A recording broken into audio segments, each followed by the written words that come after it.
आशीर्वाद की कमी नहीं, उनके ज्ञान की कमी नहीं, उनके प्रेम की कमी नहीं है। हमें वह पात्र बनाना है, अपने आप को विकसित करना है कि हम सत्पात्र बने और गुरु का छलका हुआ ज्ञान, उनका अमृत हमारे पात्र में भर जाए। ये बहुत अच्छी बातें सुन रहे थे। मैंने कहा था ना, एक संकल्प का भाव जगाना है, जीवन बदलने का भाव जगाना है। ये कुंभ मेला में आए हैं तो केवल इसके लिए नहीं आए हैं कि हम केवल इधर उधर लोगों को देखें, परखें, घूमें। विभिन्न पंथ के संप्रदाय के जो संत जन यहाँ आए हैं, अपने अपने मंच से विचार दे रहे हैं, उन विचारों को सुनना है। कबीर साहब की छावनी, सदगुरु अभिलाष साहब जी की छावनी में आप सदगुरु कबीर के विचारों के माध्यम में, सदगुरु अभिलाष साहब जी के विचारों के माध्यम से जो विचार सुन रहे हैं, आप अपने आप को उसमें प्रक्षालित करें। पूज्य श्री साहब जी विराजमान हैं और अब समय काफ़ी हो चुका है, इसलिए किसी प्रकार भी समय न गंवाते हुए मैं साहब जी से निवेदन करता हूं कि आप अपने सुंदर विचारों से हम सबको लाभान्वित करने की कृपा करें। पूज्य श्री साहब जी, और जो रोज़ की तरह आज भी मैं कह रहा हूं कि निवेदन यही है कि आज ये संसाधन है, मोबाइल सबके पास है, लेकिन मोबाइल बड़ा उपयोगी है, कई बार व्यवधान भी देता है। तो सत्संग के समय मोबाइल का बजना, आवाज़ का होना, आप जो है आपको तो बाधा पहुंचती ही है, दूसरों को भी, दूसरे का भी मन भटक जाता है। वैसे भी मन भटकता ही रहता है और कोई कारण बन जाए तब तो और क्या कहना है, कुछ ना कुछ बहाना चाहिए उसको। तो वो बहाना हम अपने तरफ से न बनाए, उसके लिए कोई आधार न बने बहाने का, तो वो मोबाइल न बजे, इसका ध्यान रखेंगे। और बड़ी शांति से अब आप लोग श्रवण करें पूज्य श्री साहब जी को।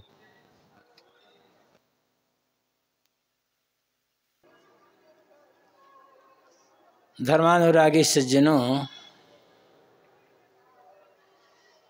श्रद्धा मूर्ति देवियों,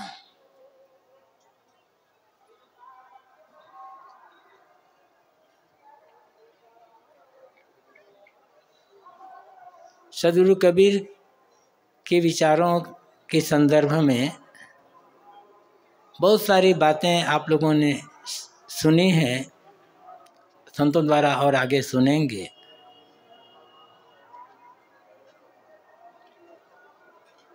अक्सर ये कहा जाता है और हकीकत है, हम किस गुरु के शिष्य हैं, हमारे गुरु कितने बड़े हैं, और हम किस भगवान भगवती को मानते हैं, किस देवी देवता को मानते हैं और किसकी पूजा करते हैं, ये कोई बड़ी बात नहीं है। बड़ी बात है कि हम क्या करते हैं। किसी को मानने या न मानने से हमारे जीवन में कोई फर्क पड़ने वाला नहीं है।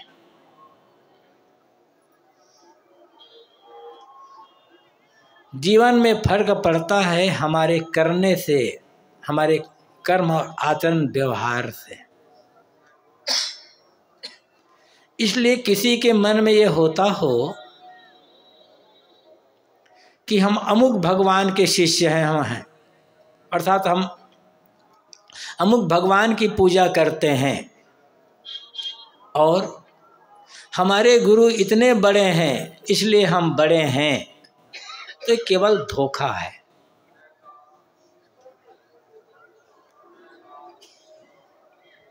किसी गुरु का शिष्य होना, किसी गुरु का अनुयायी बनना या किसी देवी देवता भगवान भगवती की पूजा करना गलत नहीं है।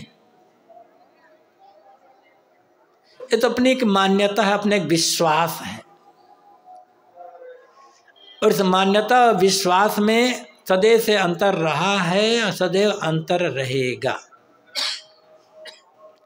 आज जैसे धर्म के क्षेत्र में अनेक मत, पंथ, मजहब और संप्रदाय हैं, ऐसे पहले भी रहे हैं। और जैसे आज मत, मजहब, संप्रदाय आदि को धर्म कहा जाता है, ऐसे पहले भी इनको धर्म ही कहा जाता था।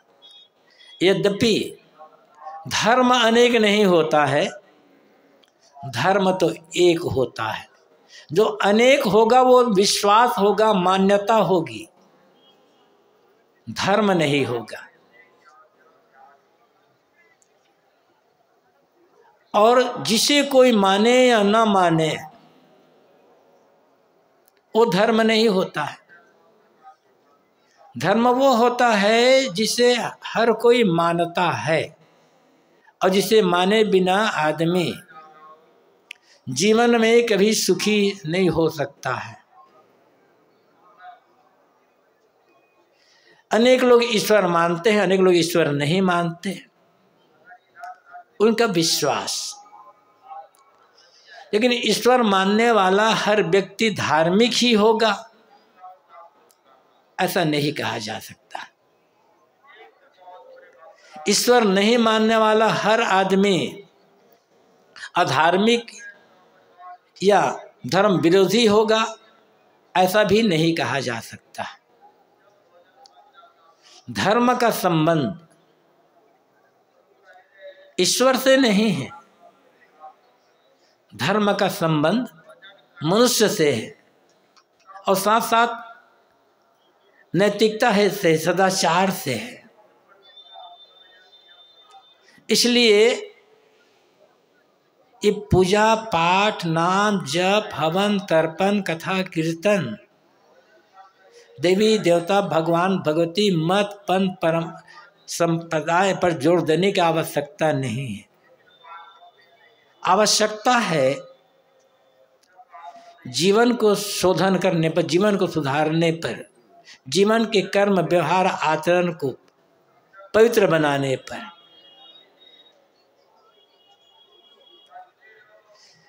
कुछ लोग ये कहते हैं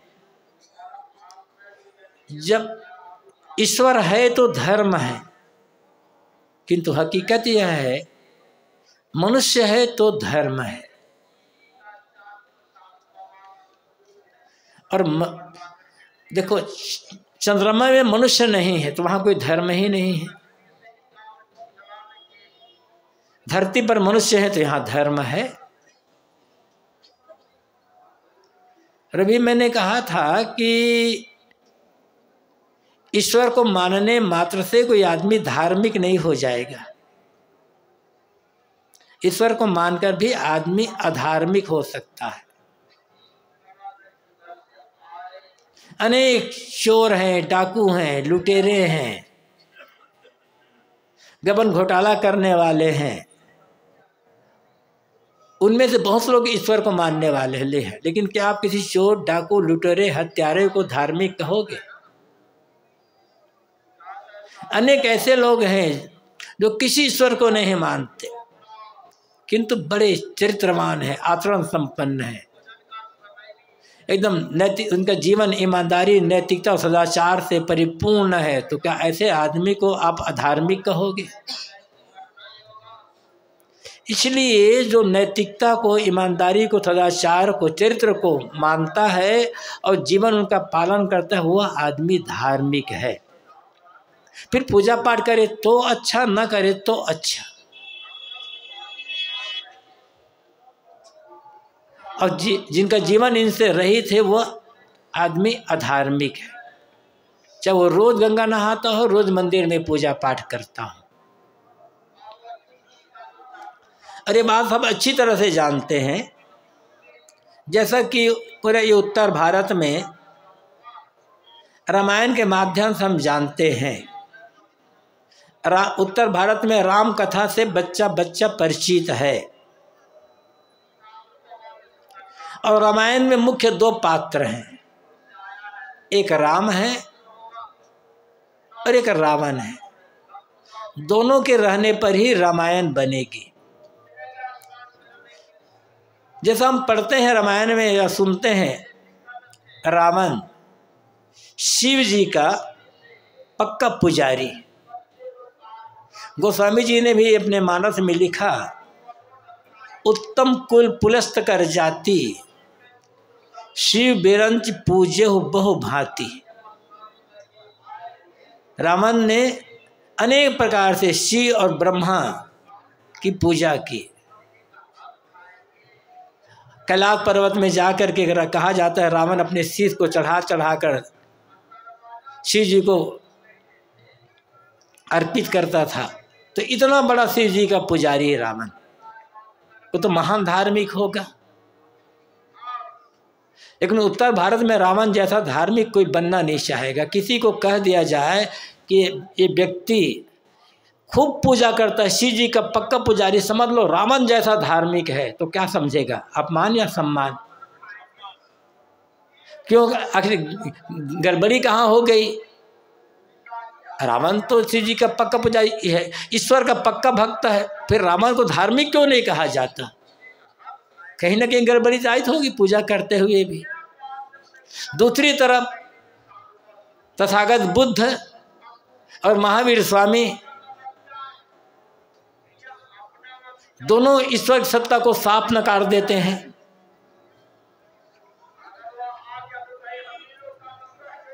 उस पर चर्चा ही नहीं करते, एकदम खंडन भी कर देते हैं खुल करके। किंतु तथागत बुद्ध और महावीर स्वामी जैसे धार्मिक खोदने में मिलने पर मुश्किल होगा। ऐसा धार्मिक हो जाए तो भारत को क्या, पूरे विश्व का कल्याण हो जाए। कोई ईश्वर मानता है तो मैं ये नहीं कहता कि ईश्वर मानने वाला हर आदमी अधार्मिक होगा। ईश्वर मानने वाला भी धार्मिक हो सकता है, नहीं मानने वाला भी धार्मिक हो सकता है, और ईश्वर को नहीं मानने वाला भी धार्मिक हो सकता है और अधार्मिक भी हो सकता है। तो आदमी क्या मानता है क्या नहीं मानता है, पूजा करता है या नहीं करता, गंगा नहाता है नहीं नहाता, नदी और मंदिर मस्जिद गिरजा गुरुद्वारा मठ आश्रम जाता है या नहीं जाता है, इससे उस व्यक्ति के जीवन का मूल्यांकन नहीं करना चाहिए। यदि इनके आधार पर जीवन मूल्यांकन करेंगे तो सदैव घाटा उठाना होगा। आवश्यकता है जीवन को शोधने के। सदगुरु कबीर ने बीजक में एक पंक्ति कही है, सदा धर्म जाके हृदय बसी, राम कसौटी कसतहि रही। जिसके हृदय में सदैव धर्म का निवास होता है, जिसके हृदय में सदैव धर्म बसता है, वह आदमी निरंतर अपने आप को राम कसौटी में कसता रहता है। और राम कसौटी क्या है? कबीर साहब के राम कसौटी कोई बाहर की कसौटी नहीं है, ये राम कसौटी है अंतरात्मा की आवाज़। और अंतरात्मा की आवाज़ का मतलब होता है ये सोचना कि जो मैं करने जा रहा हूँ, जो काम मैं करने जा रहा हूँ, वह काम क्या मेरे अपने लिए और दूसरों के लिए हितकर होगा। यदि लगता है जो काम मैं करने जा रहा हूँ वह काम मेरे अपने लिए और दूसरों के लिए हितकर नहीं होगा, इस समझ में आने पर वो काम को करना छोड़ देता है, उसे करता ही नहीं है, उस काम को करने का ख्याल ही दिमाग से निकाल देता है। और जब लगता है कि जो काम मैं करने जा रहा हूँ वो मेरे अपने लिए और दूसरों के लिए हितकर है, फिर प्राणपण से उस काम को करने में जुट जाता है। ये होता है राम कसौटी में अपने आप को कसना। और हम यही काम नहीं करते, हम लोभ लालच में पड़ जाते हैं, जोश में आ जाते हैं, देखा देखी आ जाते हैं। हमारे सामने भौतिक उपलब्धि का मूल्य ज़्यादा हो जाता है और जीवन का जो चरित्र है, हमारा अपने खुद का जो जीवन है, उसका मूल्य घट जाता है। और भौतिक उपलब्धियों को अधिक मूल्य देने वाला आदमी, भौतिक उपलब्धियों को जीवन का उद्देश्य समझने वाला आदमी, जिसके दृष्टि में ये बात है कि रुपये पैसे जमीन जायदाद की उन्नति ही जीवन का वास्तविक उद्देश्य, वही वास्तविक उसकी उन्नति है, तो कहीं ना कहीं उसे गड़बड़ी होगी ही होगी। वो गड़बड़ी के बिना रह ही नहीं जाएगा। वो धर्म को कब छोड़ देगा कहा नहीं जा सकता। भले वो बाहर से पूजा पाठ करता रहेगा, भले वो नाम जपता रहेगा, माला फेरता रहेगा, चंदन लगाता रहेगा, लेकिन उसके धर्म उसके जीवन से विदा हो जाएगा। भौतिक उपलब्धि का महत्व है, इनकार नहीं किया जा सकता, क्योंकि भौतिक उपलब्धियों से जीवन का निर्वाह होता है और दूसरों की सेवा होती है। ये तो सिर्फ साधन है, तो साधन को अधिक महत्व देते हैं, तब साध्य दृष्टि से ओझल हो जाता है। याद रखना होगा, जैसे गांधी जी कहा करते थे, साध्य जितना ऊंचा और पवित्र है, साधन भी उतना ऊंचा और पवित्र होना चाहिए। अपवित्र साधन से पवित्र साध्य की प्राप्ति कभी संभव नहीं है। और जीवन का एकमात्र साध्य क्या है, उद्देश्य क्या है? आत्मकल्याण। इस आत्मकल्याण को अनेक शब्दों में कहा जाता है, भिन्न भिन्न मत मजहब परंपरा में। और आत्मकल्याण का मतलब क्या है? दुखों की आत्यांतिक निवृत्ति। वस्तुतः जब जीवन में कोई दुख नहीं रह गया, मन दुख से पूरा का पूरा खाली हो गया, दुख रहित मन, वो आत्मकल्याण का अनुभव है। कल्याण में या मोक्ष में कुछ मिलता है, मिलता तो कुछ नहीं है। एक कुछ मिलता है, एक कहने का एक तरीका होता है। वस्तुतः दुख से छुटकारा न्याय दर्शन में कहा गया है, तदर्थं विमोक्षोपवर्गः, मतलब दुखों का अत्यंत विमोक्ष हो जाना, मतलब दुखों से सर्वथा छूट जाना, ये अपवर्ग अर्थात मोक्ष की प्राप्ति है। जरा सोचे, यदि जीवन में दुख ना होता तो आदमी सुख की तलाश क्यों करता? जब भूख लगती है, भूख का दुख होता है, तब आदमी भोजन की तलाश करता है। यदि भूख ही ना होती तो भोजन की क्या आवश्यकता थी? प्यास न लगी होती तो पानी की क्या आवश्यकता थी? पानी का मूल्य तब समझ में आता है जब प्यास लगती है, लगी होती है। जितना अधिक तीव्र प्यास, पानी का मूल्य, पानी का महत्व उतना समझने में आएगा। प्यास न लगी तो पानी का कोई मूल्य नहीं है, वो तो बेकार है। भूख न लगी हो तो 56 व्यंजन भी बेकार है, और भूख लगी हो तब सूखी रोटी में भी 56 व्यंजन का आनंद आ जाएगा। तो भूख है इसलिए भोजन में आनंद आता है, प्यास लगी है तो पानी पीने में आनंद आता है। इसी प्रकार दुख है तब सुख की तलाश होती है, और जब अनुकूल चीज मिलती है तब लगता है इसमें आनंद आ रहा है। बात में ये कह रहा था, यदि आत्मकल्याण, दुख निवृत्ति उद्देश्य न होता, आदमी के जीवन में दुख न होता, किसी पर भी प्रकार का दुख, जो दुख है रोग का, एक दुख तो है ही, जो मिला हुआ है आदमी को, कुछ भी मिला हुआ है, मठ मकान जमीन जायदाद रुपये पैसे पुत्र परिवार या और कुछ, इनके छूटने का भय ना होता। भय है मतलब दुख है।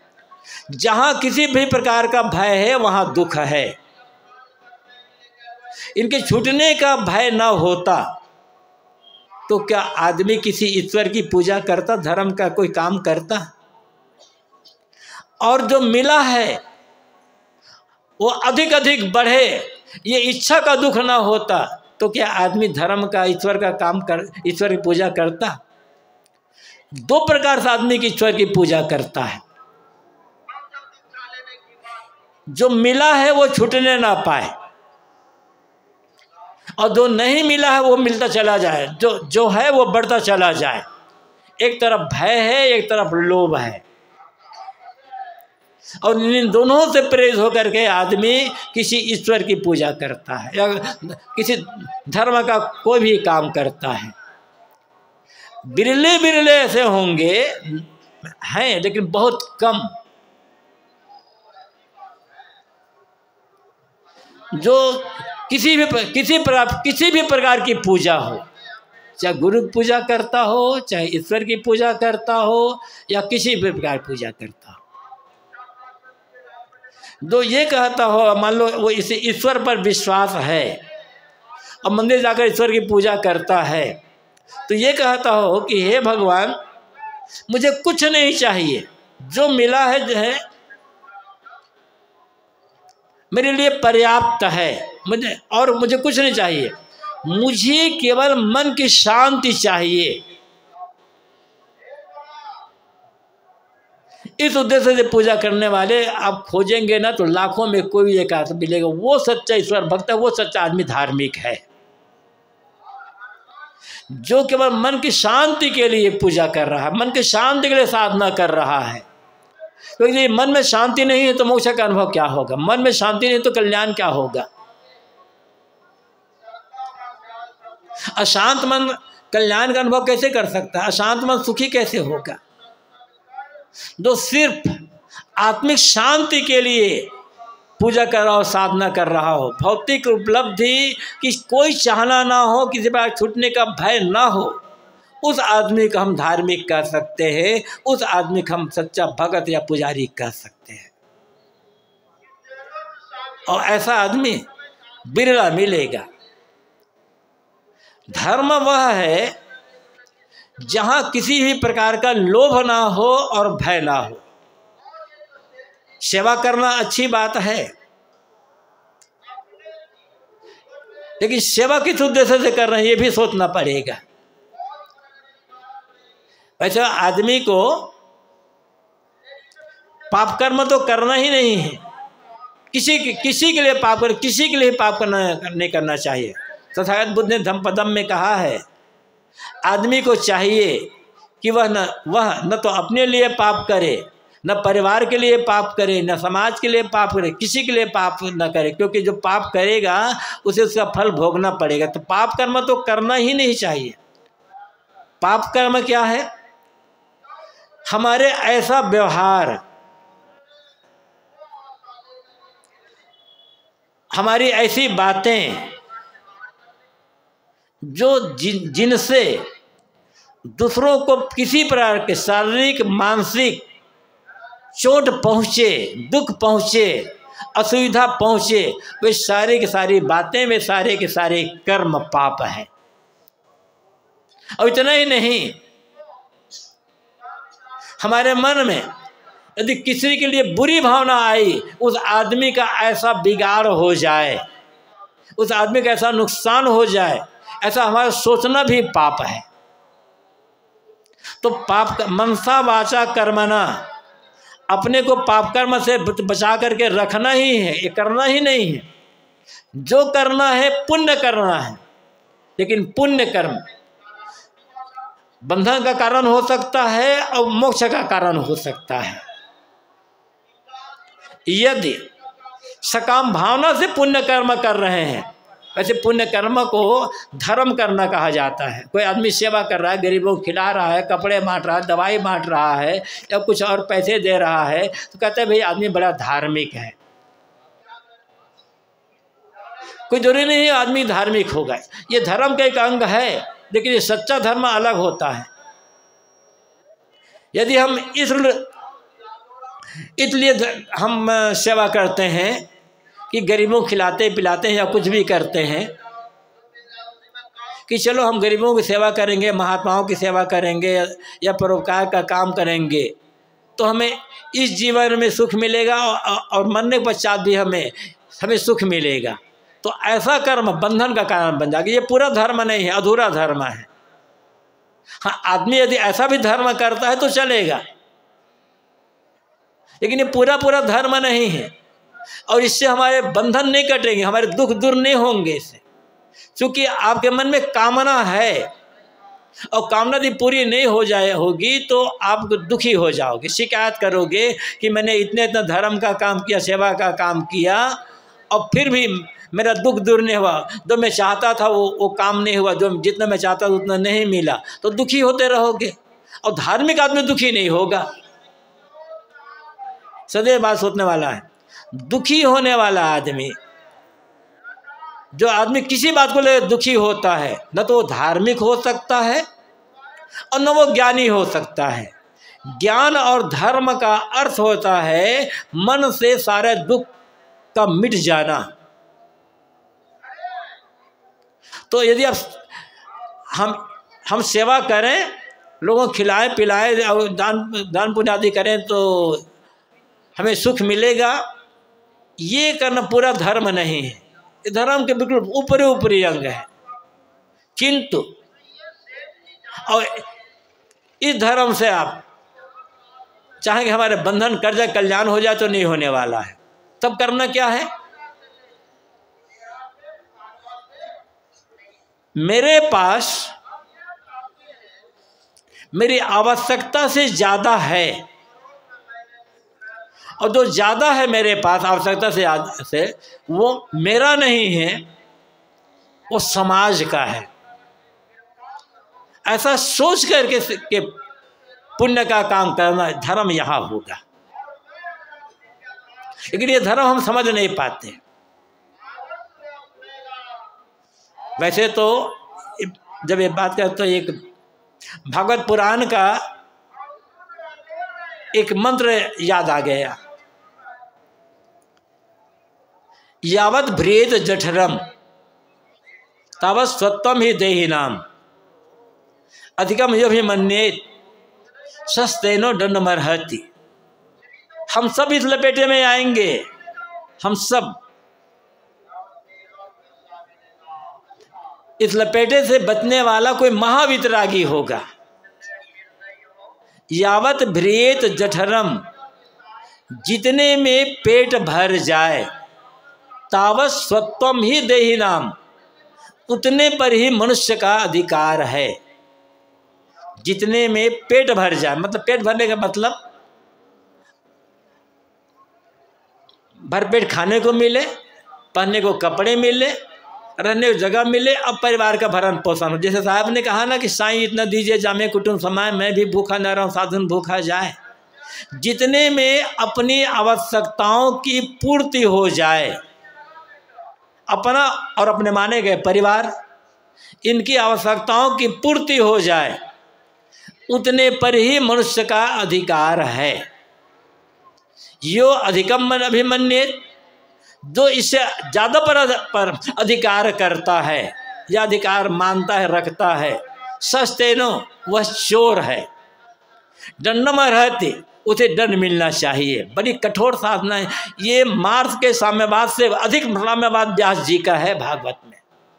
जब मार्स पैदा नहीं होते उससे पहले ही व्यास ने कहा था। और ये ऐसी कसौटी है, यहीं पर आकर के जो अस्ते शब्द चलता है पंच महाव्रत में, अस्ते होता है। अस्ते के साथ साथ एक शब्द उससे आगे है अपरिग्रह। बात में ये कह रहा था कि धर्म जब हम ये मानकर करते हैं जितना मेरे पास है वो मेरे और मेरे परिवार की आवश्यकता से अधिक है, ऐसा मान करके जब हम उस काम को सेवा में, उस धन को सेवा में लगाते हैं, तब वो धर्म होगा। और ऐसे धर्म, और ये वास्तविक पुण्य होगा। और तब इसी धर्म से हमारे दुख दूर हो पाएगा।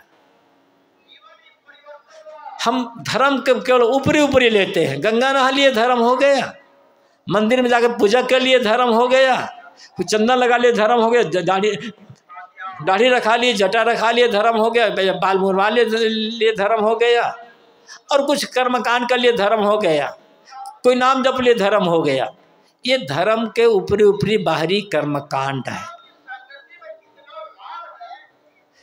ये तो बिल्कुल शुरुआत है, जो कुछ नहीं समझता है उनके लिए। लेकिन जिंदगी भर इसमें हम उलझे रह जाएं, तब जिसके लिए कर रहे हैं वो उद्देश्य की प्राप्ति नहीं होगी, वो काम सफल नहीं हो पाएगा। इसलिए आवश्यक है हम निरंतर अपने जीवन आचरण पर ध्यान रखते रहें। हमारे जीवन का आचरण कैसा है, मेरे व्यवहार से, मेरे कर्म आचरण से दूसरों को पीड़ा तो नहीं पहुंच रही है, सामाजिक किसी व्यवस्था का उल्लंघन तो नहीं हो रहा है। यदि हमारे कर्म, व्यवहार, रहन सहन आदि से किसी सामाजिक व्यवस्था का उल्लंघन हो रहा है तो हम अधर्म का काम कर रहे हैं, क्योंकि हम एक गलत आदर्श पैदा करेंगे। फिर हमारे देखा देखिए और लोग भी वैसे वो लोग उस व्यवस्था का उल्लंघन करेंगे, नियम का उल्लंघन करेंगे। तो कहीं किसी नियम का उल्लंघन करना, व्यवस्था का उल्लंघन करना, फिर ईश्वर को कहाँ समझना है। नियमों का पालन, व्यवस्था में सहयोग, यही तो ईश्वर की पूजा करना है। जिसके लिए कहा जाता है कि ईश्वर कण कण में व्याप्त है।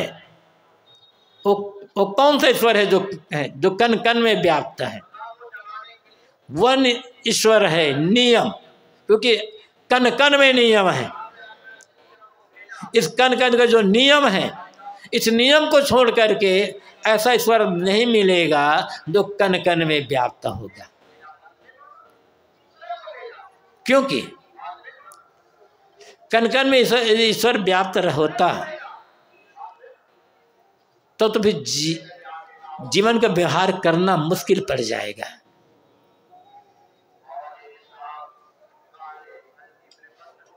फिर तो बहुत कठिनाई आ जाएगी।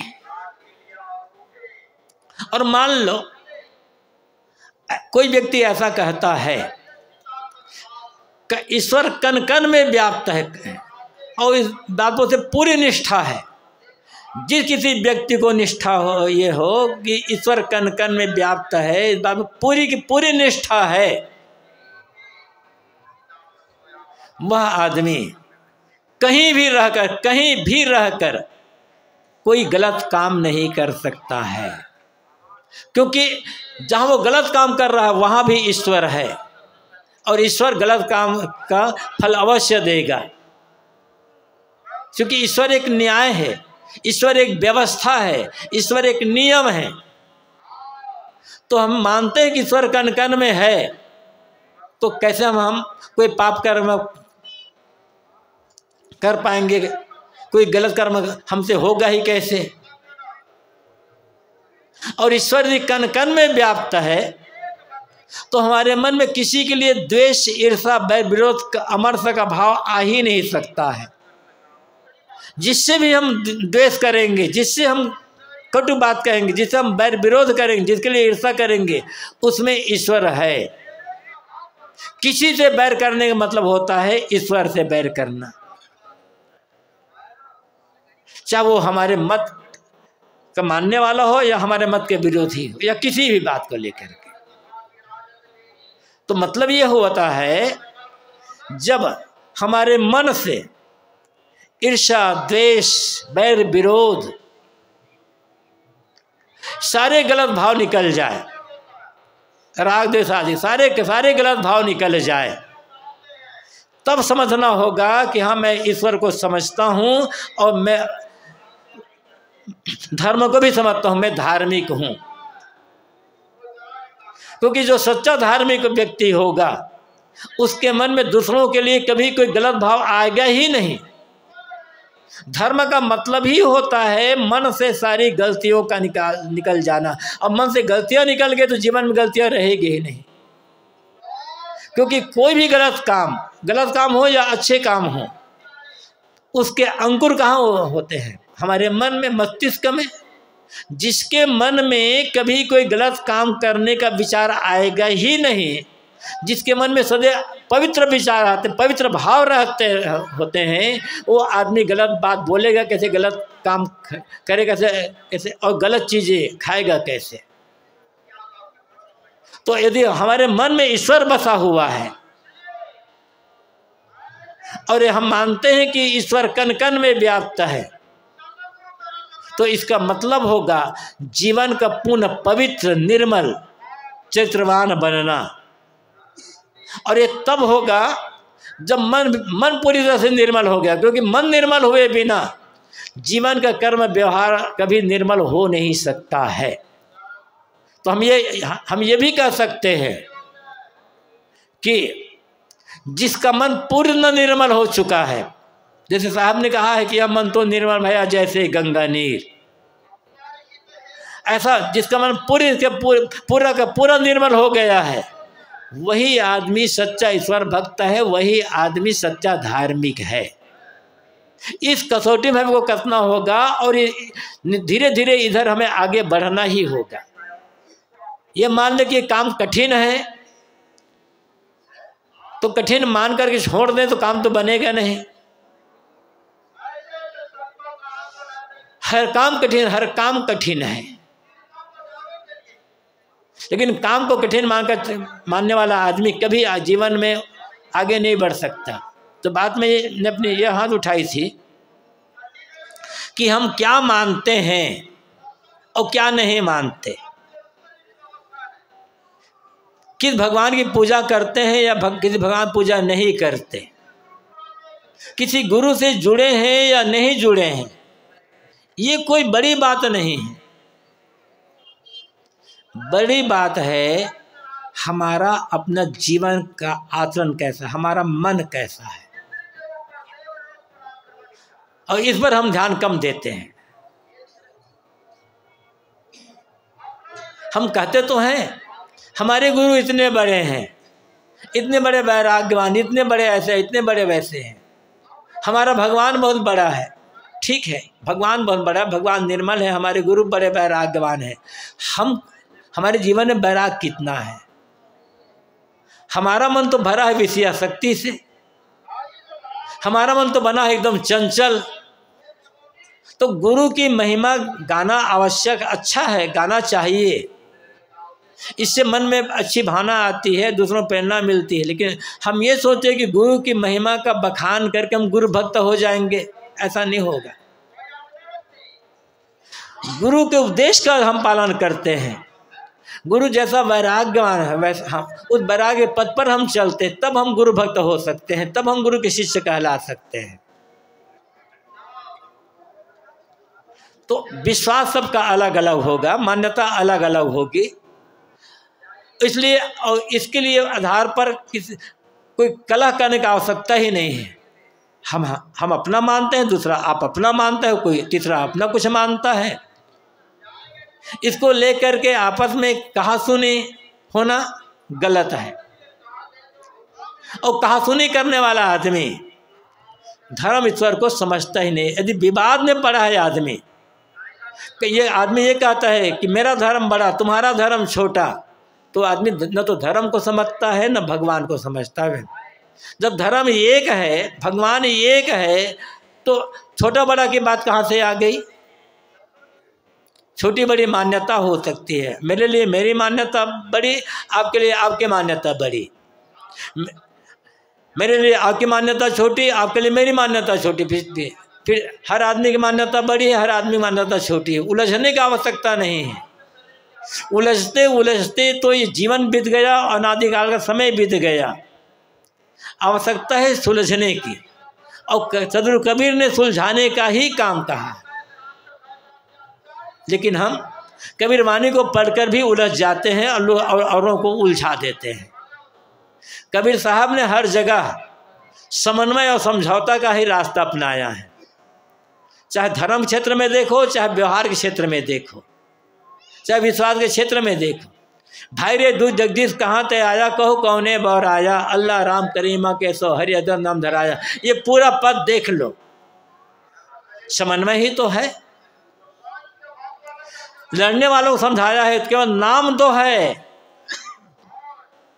चीज तो एक है, बेगर बेगर नाम धरा, एक मिट्टी के भारे, मिट्टी तो वही है, कुल्हड़ है, सुराही है, दीपक है, और नाम बदल गया है, मूल तत्व तो मिट्टी एक ही है। ऐसे तुम जिसे अल्लाह और राम कहते हो, जिस परम तत्व तो कहते हो, वो तो एक है ना, नाम अलग अलग हो गया, इससे क्या फर्क पड़ता है। तो साहब सुलझाते हैं। अब फिर साहब ये भी कहते हैं, सुनिए सबकी निबेरिए अपनी, इतना बड़ा समन्वय। अपनी कहे मेरी सुने, सुन मिले ये क्या होए। साहब कहते हैं अपनी बात कहो, मेरी बातें सुनो, और सुन मिल करके एक विवेक पर समझो, हकीकत को समझो। तो साहब सुलझाते, जो सच्चा धार्मिक होगा वो हर जगह सुलझाने का ही काम करेगा। और जो धर्म को सिर्फ बाहर धर्म को लोग समझते हैं कि केवल कर्मकांड में है, वो आदमी हर जगह उलझाने का काम करेगा। अब सोचना यह है कि हम उलझाने का काम कर रहे हैं या सुलझाने का काम कर रहे हैं। स्वयं उलझे हुए हैं या सुलझे हुए हैं। उलझे हुए होंगे तो दूसरों को उलझाएंगे, सुलझे हुए होंगे तो अपना सुलझे हुए हैं, दूसरों को सुलझाने का काम करें, सुलझने का रास्ता बताएंगे। तो जो जिसके मन में किसी के लिए भी कटुता नहीं है, द्वेष भाव, बैर भाव, ईर्षा, निंदा का भाव नहीं है, जो स्वयं सुलझा हुआ है, जिसके मन की सारी उलझनें समाप्त हो चुकी है, जिसका जीवन और जीवन के कर्म पवित्र हैं, आचरण पवित्र है, चरित्र उज्जवल है, वही आदमी सच्चा धार्मिक है, चाहे वो मंदिर जाता हो या ना जाता हो। और वही उसी आदमी ने ईश्वर को समझा है। इसलिए हमें सच्चा ईश्वर, यदि बाहर देखें तो बाहर के ईश्वर है नियम, जहाँ तक हम समझते हैं नियम का पालन करें। और बिहारी जगत में है जीवन का आचरण, जीवन का चरित्र, नियमों का पालन, जीवन चरित्रवान बनाना और मन को निर्मल बनाना, यही सच्चा धर्म है। और ऐसा करने वाला व्यक्ति ही वास्तविक ईश्वर को समझ कर वो ईश्वर का भक्त है।